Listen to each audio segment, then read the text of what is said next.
What's up, everybody? My name is Daniel Unmanageable, and this is Hard Knox Talks.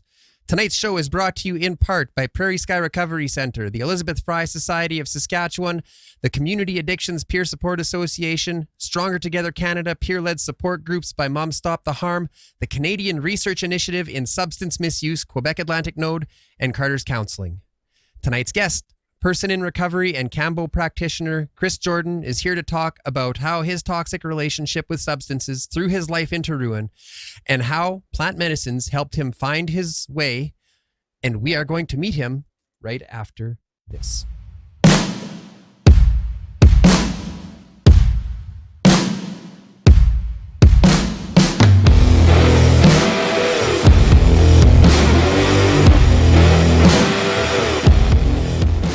I spent 23 years living in addiction. 16 of those years, I worked as a Red Seal tradesperson in Saskatchewan and Northern Alberta.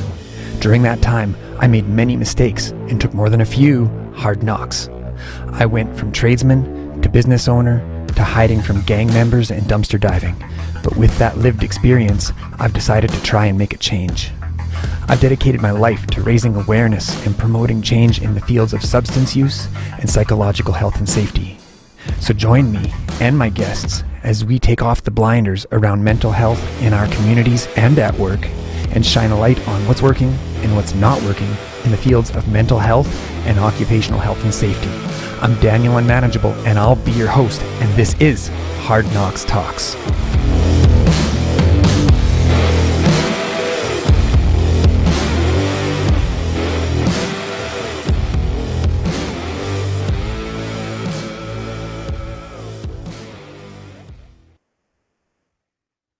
Okay, it's Chris time. What's up, my friend? How you doing?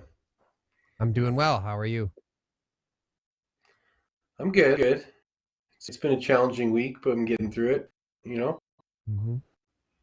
Yeah, I know it, man. Is there anything you'd like to say before we get started tonight? No, just thank you obviously from my heart, for you having me on here.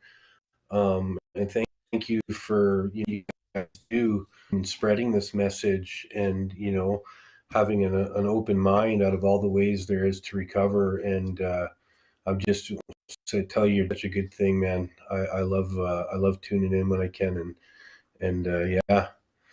I noticed. I was a little triggered. I noticed on the beginning part when you're shows the graffiti there, his face on there.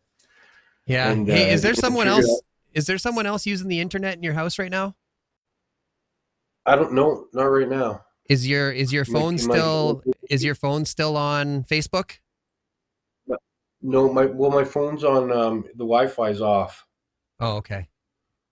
Okay, yeah, you just got real glitchy there. So you were saying Sailor Dan, yeah, and I want to keep Sailor Dan in there. Man, I had such a special relationship with him.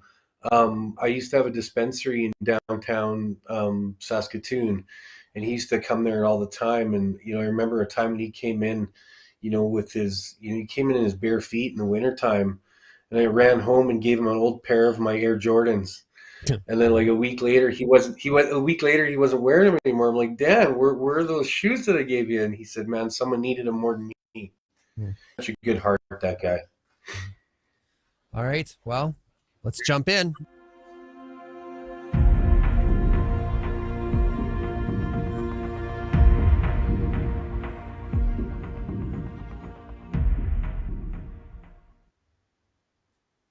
We had a naked 3-year-old in the studio again. Parent life. Yeah, I get that. Yeah. So, why don't you tell us a little about your journey, man? How'd this all get started? Well, the first little bit of trauma that I had, in my life, and I didn't really know this until later on in my 30s, right, was, when I was born, when I came out of my mother, the umbilical cord was wrapped around my neck, and it came out, and I was, not breathing, and it took them a few minutes to get me going, right? And that was, the very first experience of trauma that I had, that was trapped inside me. Going through life, I was it was hyperactive, right? I had some ADHD because of it. Later on as I went through my journey in life, our parents had to work so hard, right, to provide for us. And my dad would be at work a lot. I love my parents so much, and they've done so many good things for me. And but just like a lot of us, our parents didn't come with the certain skills that's needed. Kids, and so worked so hard to give me food and a roof over my head and a safe place to live, and we always lived in a good. Was around a lot. And on the weekends he'd be tired. He'd be tired, man, just because of all the in the Western world, it's a struggle, right? And so there was a little bit of a disconnect there, right? And as kids, we just want that attention from our parents, and we want love, and I know my parents loved me so much, but there was some times when I just needed a little extra from my parents, and I needed some time. And I remember a time when I was 6 years old, and it's trauma, and it's minor compared to what a lot of people go through, but it was still trauma. It was still something that I had stored in me. I remember my dad was working in the garage, and I just wanted to hang around him. I just wanted to be around my dad, and I hear this a lot of the times, but from a lot of other people, my dad told me, go play on Albert Street, which is like the busiest city and the busiest street in Regina. And I was like, I couldn't process it, right? But later on in life, I was able to do it, right? And that was a traumatic experience for me. I've heard parents would say, go play in traffic or whatever, right? Mm-hmm. And I think that, didn't realize what that was going, what that could do to somebody, right? So because I didn't get a lot of that attention at home, I would look for negative attention. Attention's better than no attention, right? So I became, a badass kid, I guess you should say. Later on in life, I would be getting in grade 7 and grade 8. I'd be out breaking into cars, and man, we'd be breaking into houses, and I'd be out fighting, and lipping off kids that I shouldn't have been lipping off, right? How old were you the first time you got loaded? Man, I was in grade 7. It was grade 7. It was the first time I was drinking, and we got someone to pull a case of beer, and it didn't take much. When I was 2 beer, I was fucked up and puking. Pardon my French. Sorry, man. It's okay. It's fine. The naked 3-year-old is in bed. Good. I'm sorry for anybody else that heard that doesn't approve, but Hard Knox Talks. Yeah, no, and and then it became a regular thing, right? And I was out hanging out with a lot of people that had the same sort of home issues as me, right? And I remember a time we broke into a house, and I got a gym bag full of liquor, and I used to store it in my closet. And I would drink. My parents would go to work, and I was out in school in grade 8. I don't even think I went to the last month of grade 8. I was busy drinking every day. And I'd show up at 3:30 and show off to people that I was drunk, right? Yeah. And get attention there. So it was early. It was early for me. So and did then you it get became, into getting into. Go ahead. Sorry. So did you get into other drugs early on too? Man, marijuana, I tried marijuana for the first time when I was in grade 8. It was funny, the guys I was with, they were a little bit more experienced than me, and that they gave me parsley at first. I was smoking this parsley, right? Yeah. But then they actually gave me the real thing, and I had marijuana, and That's then much better. Getting into high school. Yeah, getting into high school. It would be on the weekends, man. It would be alcohol. We would get, every Friday, every Saturday night, sometimes during the weekdays, you know, and fight. You'd be fighting with people, and there'd be a lot of violence and just, you know, stupidity, right? But, you know, that was for me, that was a release. Yeah. So, when did it start to become a serious problem for you? And like, and what was it that finally like brought you into a place where you wanted to heal? Well, serious problem. It was always a serious problem, you know, but it really, the problem came surface was when I was in my 30s. You know, I struggled with an autistic boy, a son that's low functioning autistic, and the struggles regarding that, because, you know, when you bring a child into the world, you think about all these wonderful things you're going to do, and, you know, I'm going to have him in sports, I'm going to coach him in sports, and this and that, right? You know, then that, man, the alcohol and drugs, you know, became a lot worse for me. And, you know, I became, you know, I'd be looking for other attention, you know, and you know, I had attention from other women, and, you know, I chose to, and um, you, you know, I relationship with another woman, and I ended up getting her pregnant, and then, you know, that relationship went sour, and then me and my wife ended up getting back together. You know, Your internet is, the internet is really, really glitchy right now. Are you what's going on over there? It was good for like, it was good for like a whole hour before we went live. You shut your phone off, okay? Just shut it right off. It's phone off. Just right off. Yeah, we're losing you, man. Sorry, man. So are you there? Can you hear me now?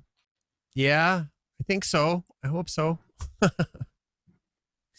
Okay, sorry about that. Yeah. Let me just here. Yeah, it's you're gone. Yeah. Can you go closer to your modem? I can, man. I'll go for a little. Yeah.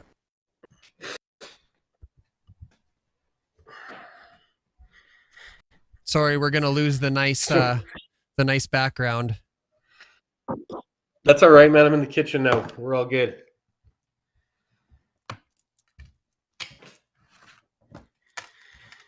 You can hear me now? We're good?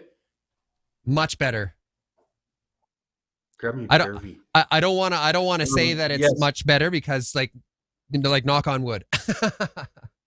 You want to jinx it? Yeah, but anyways, yeah, that's good.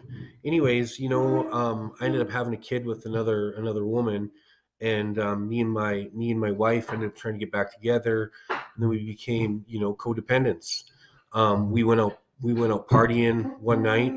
You know, we got some cocaine. You know, and at that point in time, cocaine was like a recreational thing for me. You know, if cocaine is recreational. It was good for a minute. You know, I had some great times on cocaine.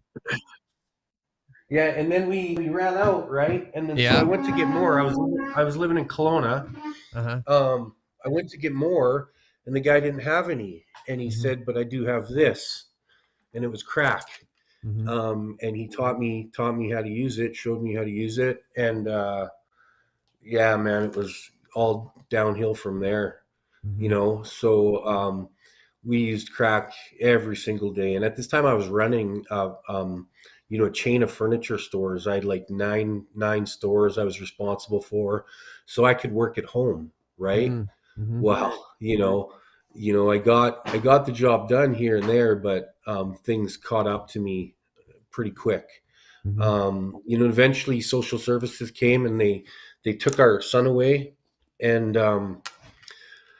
yeah, they took him away, and we just continued to get high.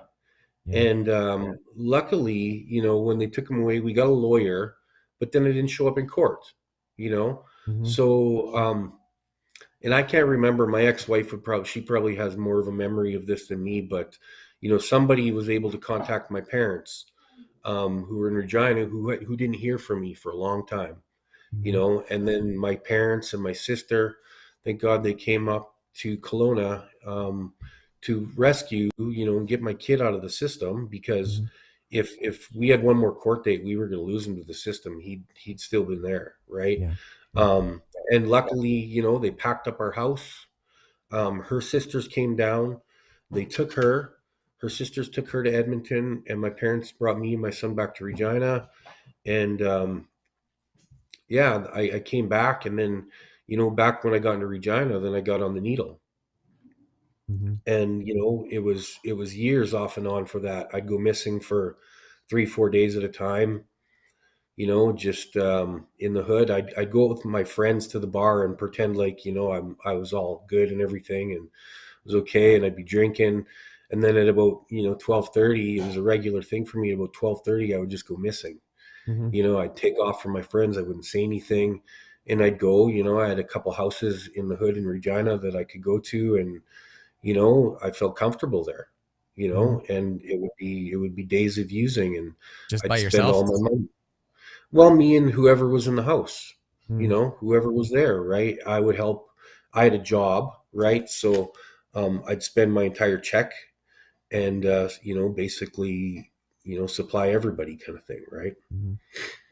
Mm-hmm. So yeah, it was a struggle like that off and on for many, many years. And then, later on in life, I got into meth. Yeah. That was, it was a secondary thing for me. If the crack wasn't around, there wasn't cocaine around, there was meth Mm-hmm. around, I would Yeah. use meth, Yeah. right? Yeah. Yeah. Meth was one of my devils. So tell me about, like, when did the plant medicines come into play? Like, how did that come to be? Well,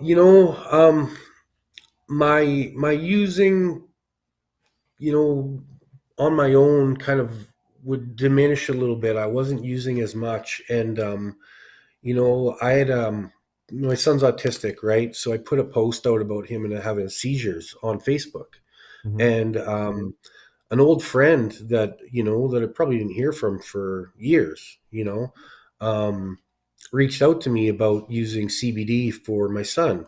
Mm-hmm. And so I went and saw him. He had a cannabis dispensary in Regina, and I went down and saw him. And he taught me a lot about cannabis as medicine and cannabis as a harm reduction method. So I started using cannabis, and cannabis widened the gaps between me using. It didn't stop me, Mm-hmm. but it helped suppress things enough, until I wasn't able to use as much anymore, right? Mm-hmm. So, and then from cannabis, it opened up a world of other certain plant medicines, and my friend Pat, I think he's on here, Pat Warnicki, he was the one who helped me out, giving me a lot of knowledge and taught me about plant medicines, and introduced me to people in the plant medicine world, in Vancouver. And from there, I was able to meet a lady named Rama, and her business is Heart of Campbell, and she was the first advanced Campbell practitioner in Canada. Mm-hmm.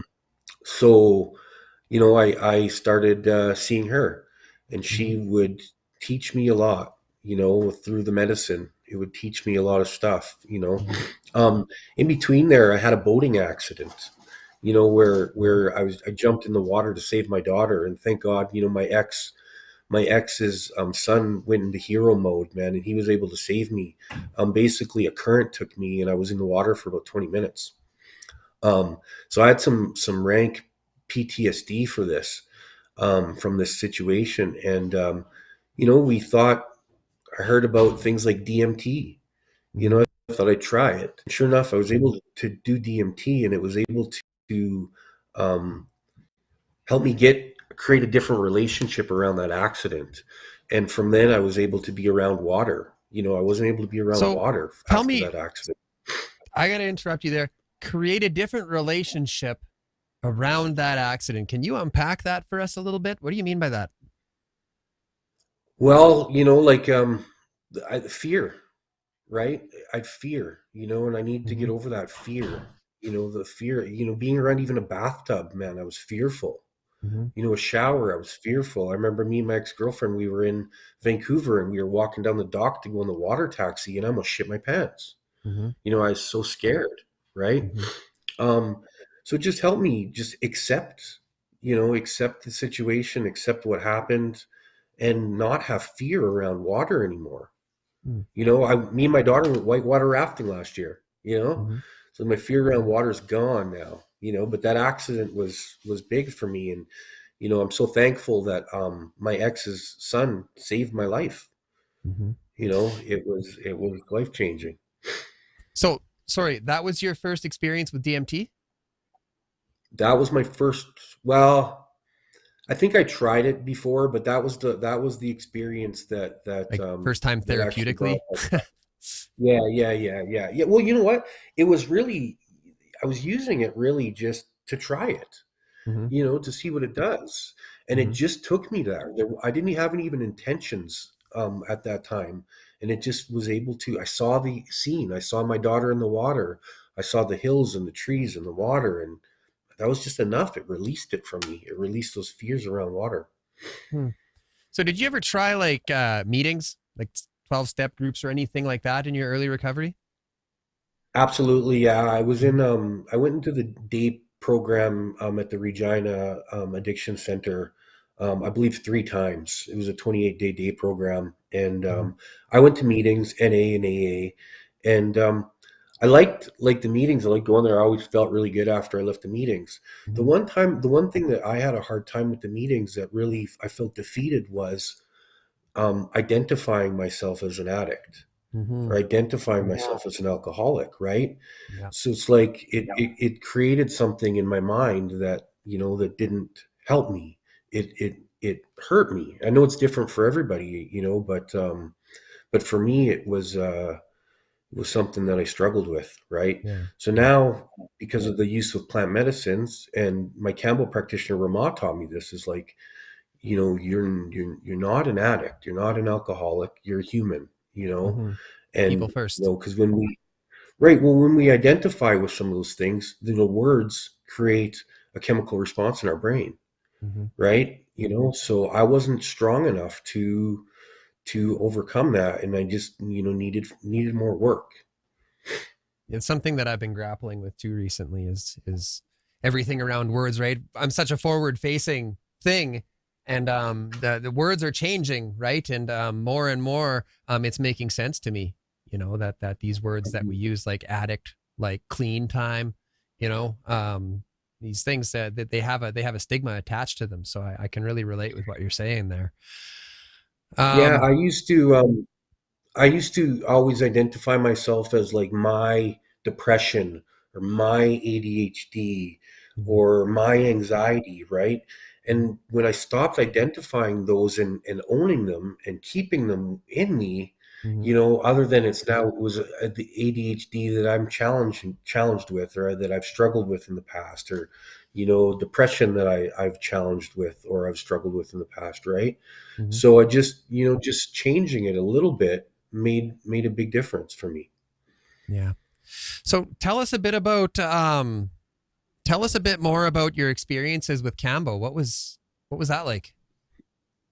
Well, what Campbell does is it basically works in our body on a cellular level, right? Mm-hmm. So it actually goes into the cells and pulls out, bad bacteria. It pulls out trapped emotions. It pulls out trauma, right? And it causes a purge, and you purge and you leave that stuff in the bucket, So, I had a lot of fear around it, for the first however many times I did it, I was fearful of it. Mm-hmm. But I seen what it did for me, and the realizations that I had about myself, the things I was in denial about, or even just taking responsibility for my own life, right? Like it's everything that's happened in my life is a result of me, Mm-hmm. you know, and Campbell taught me that. So are you are you suggesting that these emotions that we hold on to, they're actual tangible things? Like there is matter to them that we get rid of during a Campbell purge? Yeah, they're stored in our body as energy. Okay.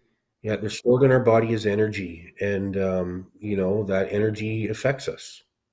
And Campbell has a spirit, and it's been around for thousands and thousands of years. They've been using it in South America to heal their people. Mm-hmm. And it can heal a lot of physical stuff too, because a lot of the physical things that happen to us in life, are when we let emotional stuff fester in our body, and later on it becomes cancer, or it becomes, ADHD, or becomes depression, or it becomes, anything. There's a lot of things that stress and trapped emotions and things like that can cause within us. Yeah. Yeah. Well, it's no secret that stress can indeed cause a lot of these things. So that's, huh. So tell us a little bit about your experience with ayahuasca. I said it wrong. Ayahuasca. Ayahuasca. So, Ayahuasca.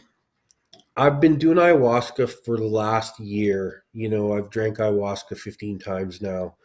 And ayahuasca is a plant teacher. So in the Amazon jungle, there's many different plants that they refer to as master plant teachers. And it just teaches me more about myself every time I go, and it gives me some more things to integrate and adopt into my life, right? Mm-hmm. So, lots of things, man, whether we're clean or not, there's things that, we're in denial about, Mm-hmm. and it's able to teach me. It was able to teach me a lot of these things about myself. So tell us a little more about that. When you say teach, when I like what, explain that to me, how this can teach. Well, it's almost like having a therapist in front of you without having a therapist in front of you, or a teacher in front of you without having a teacher in front of you. It's a spirit that's inside of you. You drink it and you have the spirit inside you, and she, ayahuasca is a female plant. She's teaching you. She's teaching you things.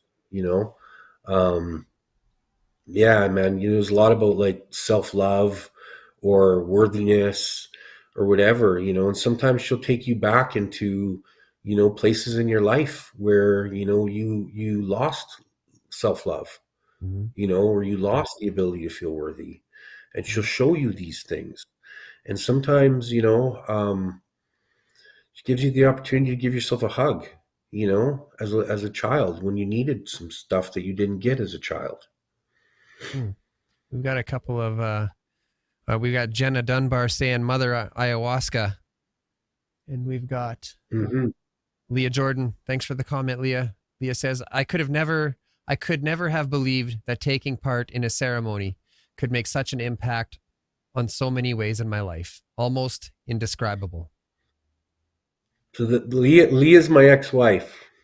She's the one. Hello, Leah. Ex-wife.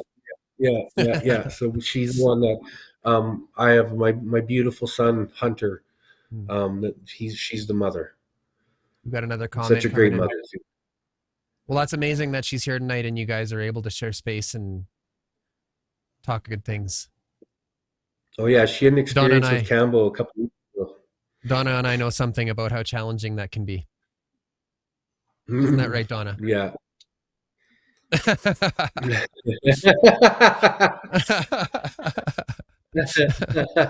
So we got Gio chiming in. Gio, thank you for the comment. We actually had conversation earlier today. Gio says, I owe my life to plant medicine and psychedelics. The teachings can be rather efficable.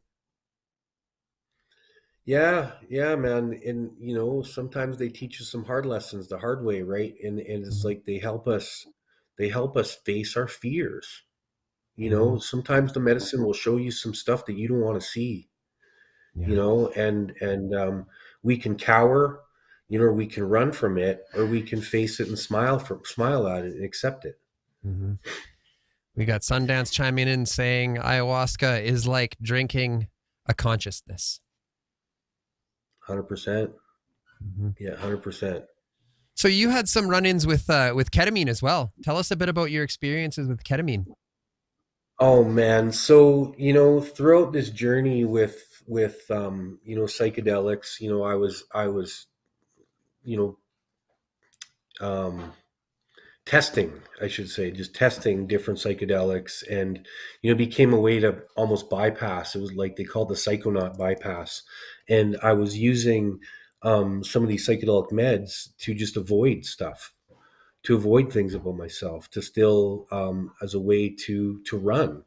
So ketamine actually got a hold of me, and I was on ketamine for probably 6 months straight, you know um, and I was lucky to find another psychedelic that helped me get off the ketamine, and that psychedelic was Ibogaine. Mm-hmm. So were you getting any therapeutic value out of the ketamine, or was it just like the party's back on again right away? At first I was, at first I was, but then it just, man, it just became an escape mechanism.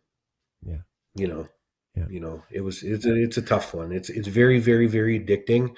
Ketamine's out there for people to use, but I would only ever recommend, if you're going to do ketamine, it's now available in almost every city, through a doctor, at a ketamine clinic. I would recommend just doing it at a ketamine clinic. Do not go and get ketamine from your buddy and start using it.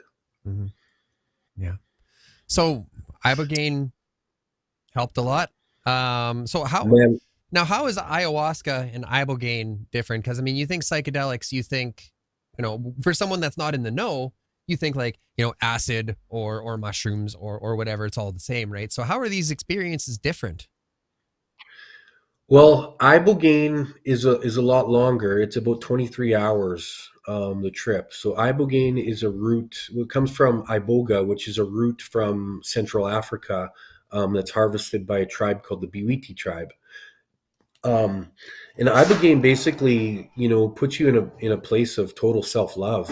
So for me, it's like a waking movie. So you have eye shades on, and in my trip, it was 23 hours long, and the first 10 hours was just seeing faces fly at me. So a face would fly at me. The first face I saw was me as a child. The second face I saw was my dad, right? The third face I saw was me as an adult, and then all of a sudden this like spirit came flying in and like laid right over top of me and stared at me. It was a big black guy, and I'm assuming, that that's the spirit of Iboga. And he stared at me and stared at me and stared at me until I blinked my eyes. I blinked my eyes, and then faces were flying at me like, and it was every male person in my life, that made sort of an impact on me, positive or negative. I seen a lot of faces, in there. Pat Warnicki is one face I saw in there. My dad, a lot of people from my childhood, the clerk from 7-Eleven, so this went on for a long time. And then after the faces stopped and those visuals kind of stopped, I would just see stars and I would see clouds. And then after that, I would see, or I wouldn't see things. It was just a thought process. So for the next, 10 hours or 13 hours, something like that, it was thoughts. So I probably thought every negative thought or any negative thing I've said to myself in my head or out loud in my entire life. And before I could finish that thought, the medicine would kick in. So I would say like, I'm a loser. Before I could finish that word loser, it would be like, no, I'm a winner. Right. And it would just go on like that, every thought for hours and hours and hours. And in the meantime, they're playing this crazy, like this Biwiti tribe music. And to me, it's music to my ears now. But when I first heard it, it sounded like racket. I YouTube it after, the Biwiti tribe music. And it's like every little sound that they made was like, it was almost like they were in my head, just fixing my brain, like doing a little work on my brain. And then every once in a while, I'd see the Biwiti tribe member dance across my screen. quite the experience, man. But you know, I was full of self-love after, like I've never felt in my life. And you know, therefore, you know, I became in a situation where I was now going to have boundaries with people. You know, I wasn't gonna take, you know, people reacting towards me for whatever reason. You know, I was going to take care of myself. You know, it's a beautiful substance. It's not easy because you have to lay on your back basically for the whole time. You can't move because if you make any sudden movements, like the whole room goes boing, and you get sick. You get sick. So the nurse that was there, a guy named Patrick, he owns an Iboga retreat in Costa Rica. He told me at the beginning, if you have to get up to the bathroom, you have to move slow, move like a sloth. And he said, if you think you're moving slow enough, move even slower, you know? But I had to figure it out for myself. There were so many times where I was like lifting my neck and like fucking everything was going wonky, and they had to put a bucket in front of me, you know? You know, it was beautiful. It was beautiful. It was tough, but you know, nothing in this life that's worth it comes easy. You know, and plant medicines aren't easy. Just like going to a 90-day or 100-day or a whole year rehab. It's not easy, but it's worth it. So how'd you become a Campbell practitioner? So, you know, started my journey with Campbell in 2017.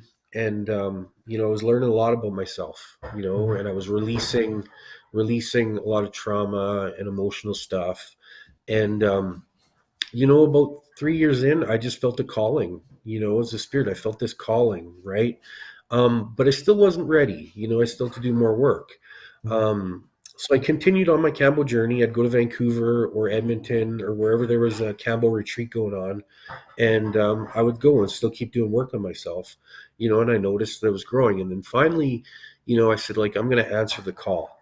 I was able to hook up with a guy named Omar. He lived with the Matses tribe. So the Matses tribe, legend says it was the tribe that founded Campbell. Now there's a lot of tribes that use it out in South America. There's 15 tribes that use it in South America. But the Matses tribe, again, like I said, legend says it, they're the ones that founded it.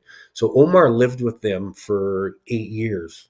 And I hooked up with him, and you know, I did some calls, and luckily they accepted me, you know, and I met him in Mexico. With another girl from Toronto. I met in Mexico, and you know, I took this Campbell course, and you know, it was 8 days of receiving a lot of medicine. You know, I didn't get to see Mexico too much. We were stuck in one place, right? Yeah. And you know, Campbell's difficult. So, but it was well worth it, right? So, I'm actually going to Peru in August to just advance my training, and I get to actually stay with the tribe for a period of time. I get to receive medicine from the tribe. I get to, you know, harvest the frog. I get to handle the frog and do all that stuff. So I'm really looking forward to that. Yeah. So is Campbell, using Campbell, is that a psychedelic experience? Campbell is not psychoactive. It's more, like I said, it's more energetic. It's more energetic, you know, and it's, like I said, it's one of the only medicines out there that cross the blood-brain barrier and are able to work in our body on a cellular level, you know, and pull out that stuff that's, you know, that we don't need in our bodies. So if it's not psychoactive, how come it's tough to have a conversation about psychedelics and plant medicines without Campbell coming up? Why are they linked together so tightly? Well, you know, so I like to use the word plant medicines over psychedelics because there are so many other plants that aren't psychoactive. You know, in the jungle, there's over 200 master plant teachers, you know, and then there's Campbell. So I think they're just kind of like a spiritual medicine. I think they should be kind of lumped in as. Okay. When we were talking earlier, you mentioned that you wanted to specifically touch on spiritual bypassing. Now, what does that have to do with our conversation tonight? Well, spiritual bypassing, it's something that many people do now, and I've done it myself. There's many different kinds of spiritual bypassing. Like I said earlier, the my ketamine use, that was spiritual bypassing. There's a spiritual bypass called the psychonaut bypass, and it's where people, will use mushrooms every day or more often than they should, just as an escape. It's no different than using, cocaine. Other than that, it's obviously a little bit um, better for you. I guess it's not as detrimental. You can still function and everything, but it's still using an escape, right? Mm-hmm. Um, You can and function there's a on lot of, mushrooms? well, I mean, Wow. afterwards, afterwards, right? I've done mushrooms before. You can't pull that on me. I know. Yeah, yeah. Well, Having, microdosing, you certainly can. hmm, And there's other things out there, right? Like when you're dealing with certain practitioners, right? I like to tell people, if they're looking for a practitioner, ask that person if they're healed. hmm, And if they say they're healed, then move on to the next practitioner and try to vet them. You know, there's like the victim bypass, right? Where people are, still victims in every sense. There's like the finger pointing bypass where, they like to point fingers at other people and talk about them and so on and so on, right? just to Like there's bypass so many their different own, ways. just to bypass Right, their own right, shit. right. Yeah. Right. It's a way to escape. It's just another way to escape and not deal with our own stuff. There's a big thing. There's something in the plant medicine world that a lot of people do, and it's called the hero syndrome or the halo effect. Hmm. And that's when people want to help other people, but they do it it makes them feel good about themselves, and it makes them avoid the work that they need to do. You know, just because I work with Campbell, it doesn't Hmm. mean that I don't have shit still in my life that I need to work on. Just because someone's serving Ibogaine or ayahuasca, it doesn't mean that there's stuff that they have to work on, right? Hmm. So a big part of this whole spiritual journey is taking responsibility for ourselves and what we got going inside and still doing our work. Hmm. The work doesn't stop, right? Hmm. And like I said, the whole spiritual bypassing thing, people use it as an escape, to avoid Yeah. themselves. That's interesting. Like, um, in the peer led support groups that I've been a part of in the past, they hold service as like the number one thing. Like, being in service to others. You hear it oftentimes. Serving others is what keeps me sober or what keeps me healthy or whatever. And you're saying that a lot of people, or that it's possible for someone to be bypassing their own problems by just Yeah, simply serving other people. Is that am I picking that up properly from you? it, it's possible. Now, it's not in every case, but it's definitely possible, right? Hmm. They'll still have things that they need to work on, or they'll still have. We've all heard that word, the dry drunk, Hmm. right? Where people are abstinent, but they're not truly sober. For me, I find the opposite of addiction is connection, right? And I've seen you had a post on your Facebook a few weeks ago with that, right? Yeah, we like to help others, but we can't forget about ourselves. Hmm. That work needs to be done, and it's Hmm. very, very, very common with plant medicines, and Hmm. like I said, the whole bypassing thing, like I've been guilty of it myself, right? Hmm. But now I'm at a place where, if I do get triggered, if I do react, I'm able to find out where that's coming from within the next, like at least day. I have to sit with it and realize, when we do react towards someone, it's not usually about that surface issue. There's Hmm. a deeper issue, and it usually comes from a different place in our life where we didn't feel safe. We didn't feel trust, we didn't feel love, we didn't feel worthy, right? And that's where Hmm. we're reacting. But so many people are very surfacey with that stuff, right? Yeah. And once you can get to that place where you're still doing that work, then you're truly able to help people. Yeah. But there's this thing like light and love and all that. People use that term, light and love, right? And that's also not in every case, but that's also, this it's a way to spiritual bypass, light and love. Like, to me, like fuck light and love, man. I want somebody that's messy. I want somebody that owns their stuff and recognizes their stuff Mm-hmm. and is doing their work, right? The spiritual journey is it's a rough ride, man. It's turbulent, it's difficult, and it's never ending, right? But we can't avoid doing our work, man.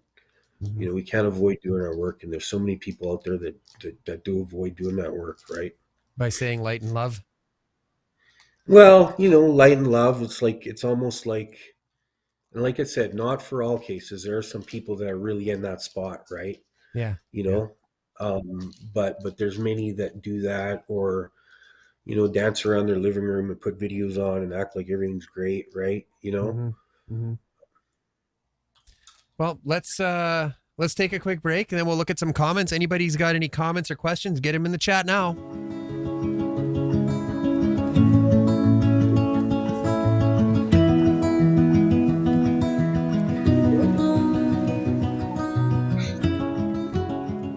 Where are they, buried or what? Okay, let's see what we got here. Okay, we've got Jenna Dunbar. Jenna, thank you for the comment. Jenna says, it's like facing and letting go of the trauma that continues to affect our lives. We've got Luke Frosty on YouTube. Luke says, I also am a devoted psychedelics microdoser. I treated my PTSD from prison with MDMA, and it alleviated any symptoms of it I had. I also currently microdose LSD on a full-time basis. What have you got to say about those substances? Well, MDMA it's a great substance, especially when you use it in a therapeutic, setting with a therapist. Mm-hmm. MDMA for me, it's one of those things where I used it as the psychonaut bypass, right? I would just use it on my own as an escape, right? Mm-hmm. Microdosing LSD, although I've never done it, I've heard nothing but good things about it. Mm-hmm. A friend of mine actually has a company called Microdelics, and they sell microdose LSD in bottles. But yeah, I've heard nothing but good things about that for sure.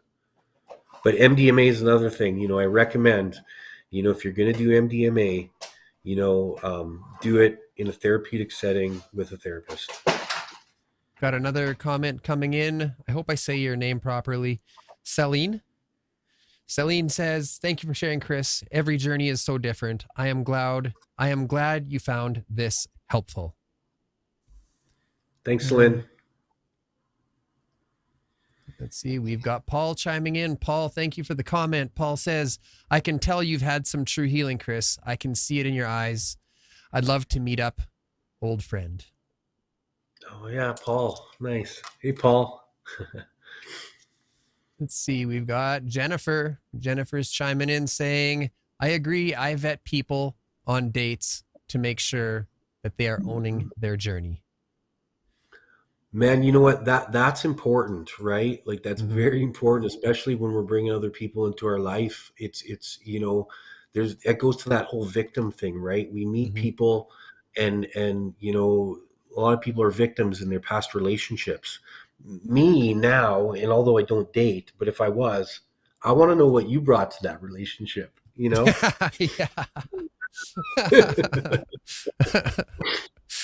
So what else do we got here? Yeah, thank you for the comment. We've got Pat saying, thank you, Pat, for the comment. Pat says, Campbell was amazing. Helps me sleep and my guts. So how often is it, like, is there a recommended interval? Like, should Campbell be like a maintenance thing, or is this like a once and you're done type thing? No, not necessarily. There's none of these are magic pills. None of them are magic pills once you're done, with the exception of like Ibogaine, can be magic pill. But the biggest thing with all these things is the integration afterwards. Any of these substances are just a catalyst, to help to get us into a place, to help get our consciousness into a place where we're able to do the work right? Able to go. Yeah. Personally, I do Campbell. I self-dose just to keep connected to the spirit because I'm serving the medicine. So I self-dose at least every 2 weeks. But when I was on my, journey and doing the healing stuff with Campbell, I would do it every 4 months or so. It's interesting. It's you mentioned it's what you do afterwards, right? Like this is just sort of to get your shit straight, and then it's it's a change in behavior, and the same stands true with all addictions recovery strategies. There's that aftercare, right? Like there's these healing techniques, these healing medicines, but if you don't have a change in behavior and move forward in your life, you're still doomed to go back to your old ways. That's the same with plant medicines, is what you're saying? 100%. We got to change our habits. We got to change what we eat. We got to change what we do. We got to change, our behaviors. We got to be consciously aware of what we got going on inside in terms of our thoughts, feelings, and emotions. The two biggest things with psychedelics or plant medicines or Campbell or whatever, the two most important things are the intention setting. So what are your intentions? Like I said, it's usually, getting to a place where we needed to give our inner child something that our inner child didn't have. And then the next most important thing is the afterwork, the integration. Like I said, the medicine part's the easy part. So as a practitioner, do you participate in the people's aftercare or after intentions or whatever that is? I do. I also work as an integration coach. So basically, guiding people along, and helping them take responsibility and holding them accountable for, what the plans that they've put in place. Got a few more comments here. Roseanne says, super interesting. I learned so much. Thank you for sharing. Roseanne, always nice to see you. Pat says, LSD treats ADHD. Okay. Hang on a sec. Okay, we've got Sundance. Sundance not showing up here. That's okay. Sundance says, what do you have to say to someone that's in a 12-step group wanting to take Campbell or other plant medicines and are caught up in the thinking about losing their clean time or sobriety? It's an excellent question, Sundance. That is an excellent question, and I would say everybody's individual journey is different, right? I would say continue working those steps, right? Continue working the steps and because that's important work to do. I don't feel like they're losing any clean time, in the big scheme of things, using another substance, especially a natural substance, that's providing further help, and that's how I would explain it to them. But, there's that programming that comes with the 12-step program, which is a little bit of a barrier to get past, so, once you can get past that barrier and have a different thought around it, then you're well on your way to be able to, go further in your healing with plant medicines. A program saying comes to mind when I think of these things is take what you need and leave the rest. 100%. Yeah. 100%. Yeah. Got some more comments here. Got a lot of comments tonight. Right on. It's good to see. Leah says, starting from the root of the cause, inner child work was a huge eye opener for me. What's your comments on that? Well, because I got to sit across from you and I know you well, I've seen the difference when we give a child what it needed, back when the wound happened or back when the struggles happened, it's a game changer. We got to give ourselves what we needed, and that's important. And, Leah, I just want to say, like, wow, you've done such a great job, especially in the last month. I've seen so much growth in you. Got Gio chiming in. Thanks for the comment, Gio. Gio says LSD helps treat ADHD. I've done macro and micro dosing, and I still have it. Nice work, man. I know that, LSD is not easy either, so, for anybody that can, take that on, props to them. Mm-hmm. We've got Gareth Moxie in the chat. Gareth, nice to see you tonight. He says, this is about healing, not checking out. What does he mean by that? I feel like maybe not checking out, right? Like not escaping, I think that's what he means, because like I said, we got to heal, and to heal it, you got to feel it, you got to face that stuff. Got another one from Jennifer. Jennifer says, I was horribly in victimhood, and recognizing it freed me from attachment to old wounds and old relationships.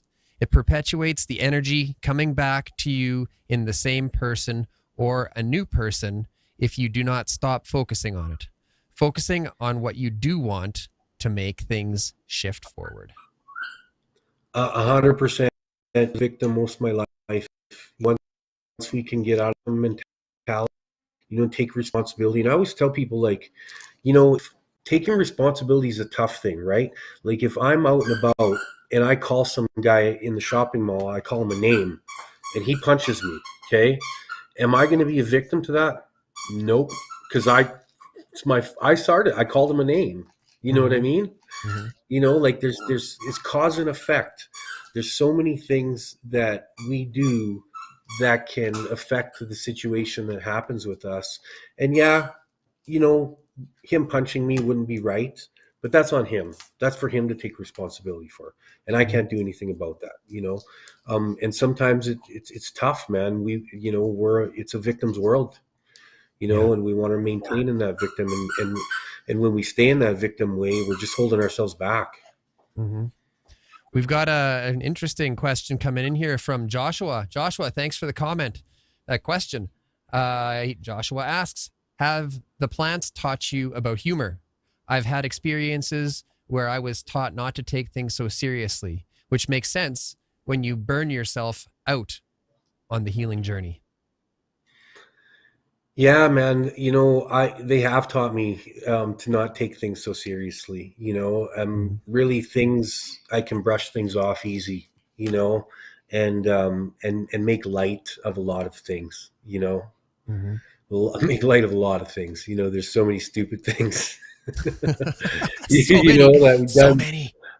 I laugh at myself all the time because I'm still take part and say things stupid or do some dumb things or whatever, right? But yeah, I don't take life seriously now, and anybody that can do that is well on their way.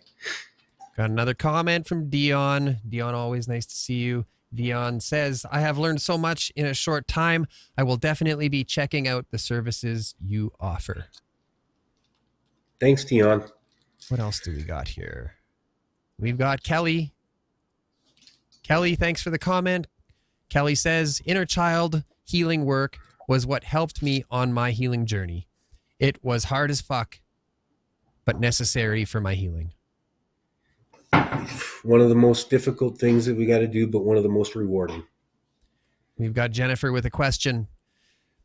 Jennifer asks, have you ever compared frequencies, meditations for plant medicine versus the real deal? I'm wondering if they are AA effective. Have you ever tried comparing frequency meditations for plant medicines versus the real deal? I'm not sure really I understand that question.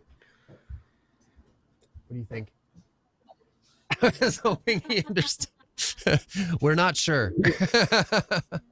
Or sorry, Jennifer, maybe we can connect after and we can chat about that. I'm not. And sure. If you want to reword it and chuck it in the chat again real quick, hopefully we'll have time to. If I see you in the chat again here really quick, I will definitely address you again. So, we've got Aaron. Aaron says, I've never felt the same feeling in my body that I felt when you led me through doing Changa. Want to experience that again someday. Like a giant, beautiful hug followed by an incredible appreciation for everything. Thanks, CJ. Happy you are doing well in your journey. Love you. What's Changa? Thanks, brother. Changa's a DMT based mix of herbs that you smoke. It's psychedelic. It doesn't last long, but it definitely gives you a feeling of love and connection. Mm-hmm.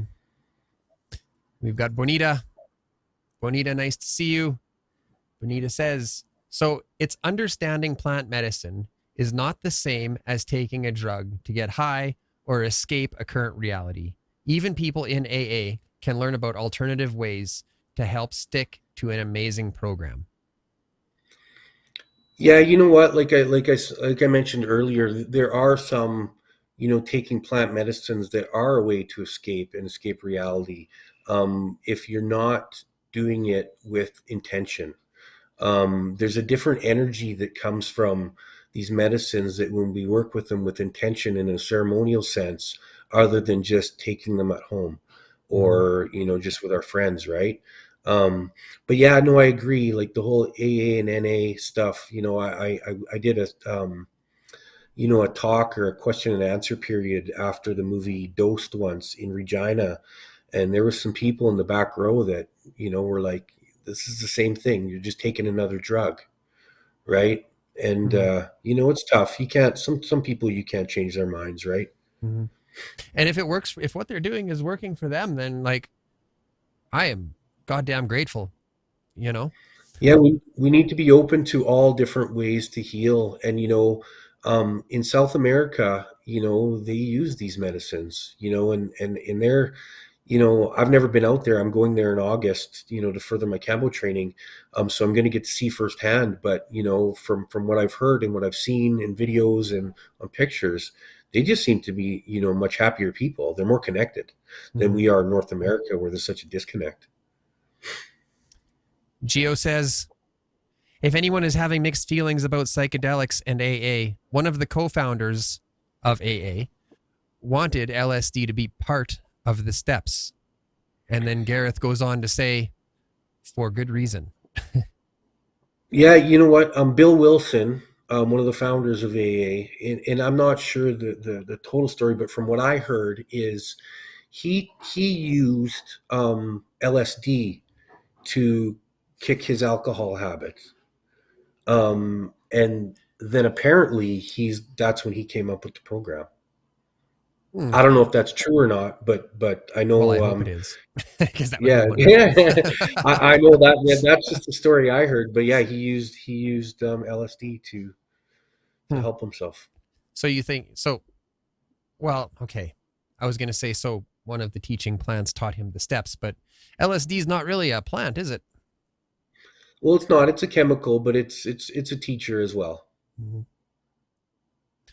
Okay, man. Well, the chat has definitely come to a crawl. I think that we've addressed everybody here. I hope we have. If we haven't, I truly apologize for that.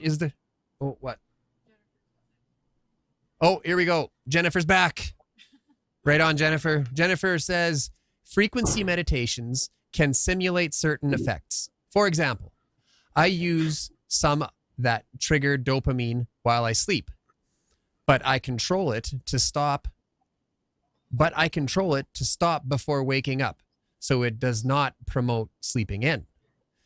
There are frequency meditations for many other things, like cannabis 2 on YouTube. I'm wondering if anyone has ever compared that to the true substance. Yeah, you know what? I don't know a lot about frequency meditations, but I'd like to learn. I've heard a lot about, say, holotropic breath work that can get you into an altered state of consciousness too. So it sounds like something similar. Mm-hmm. Jennifer, I'd like to connect afterwards if you don't mind and learn more. All right, man. That is the end. Is there anything that you would like to leave us with tonight? You know what? I just, I want to thank, some people, Rama, Hard Campbell, out in Vancouver. She's taught me so much.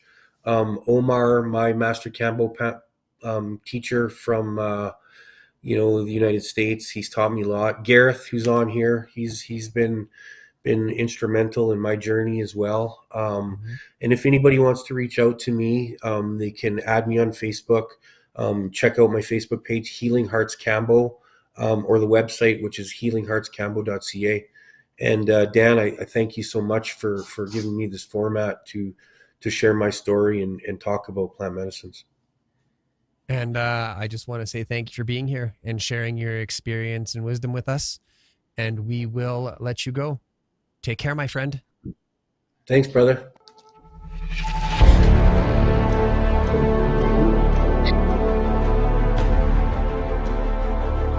Yeah, you can.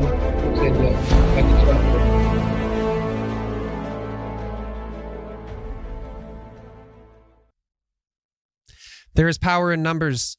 If you would like to contribute to ending the stigma around emotional pain, please subscribe to our Facebook page and follow us on Instagram. Find us on all audio platforms. Like and comment your thoughts on our posts.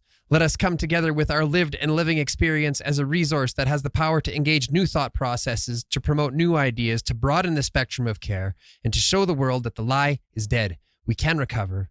There is a safer way, and we're here to show you how. Good night.